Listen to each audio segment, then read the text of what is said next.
Kozhikode ചേക്കോട്ടുകാവ് ചേലിയയിൽ acre കണക്കിന് കണ്ടൽക്കാടുകൾ വെട്ടി നശിപ്പിക്കുന്നതായി പരാതി.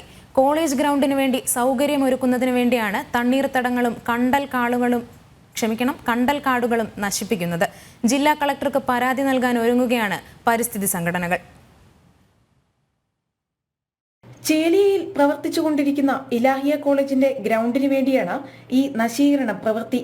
ഏക്കർ കണക്കിന് കണ്ടൽക്കാടുകൾ വെട്ടിനശിപ്പിച്ചും തണ്ണീർത്തടങ്ങൾ മണ്ണിട്ട് നികത്തിയുമാണ് ഗ്രൗണ്ട് നവീകരണം.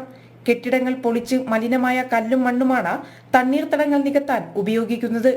ഇലാഹിയ കോളേജ് നടത്തിക്കൊണ്ടിരിക്കുന്ന ഈ വയൽ നികത്തലും തണ്ണീർത്തടം നികത്തലും അതോടൊപ്പം കണ്ടൽക്കാടുകൾ വെട്ടി നശിപ്പിക്കലും എല്ലാം ഇവിടെയുള്ള പഞ്ചായത്ത് അധികൃതരോ മറ്റുള്ള ഉദ്യോഗസ്ഥന്മാരോ കണ്ടില്ലെന്ന് നടിക്കുന്നു.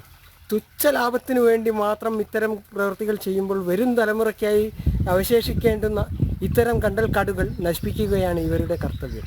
തണ്ണീർത്തട നിയമങ്ങൾ കാറ്റിൽ പറത്തിക്കൊണ്ട് നടത്തുന്ന ഈ നികത്തലിനെതിരെ പ്രകൃതി സാമൂഹ്യ സംരക്ഷണ സംഘടനകളായ പ്രകൃതി സംരക്ഷണ വേദി, പ്രസ്, കേരള നദീ സംരക്ഷണ സമിതി, ഗ്രീൻ മൂവ്മെന്റ് എന്നീ സംഘടനകൾ പ്രതിഷേധം അറിയിച്ചു.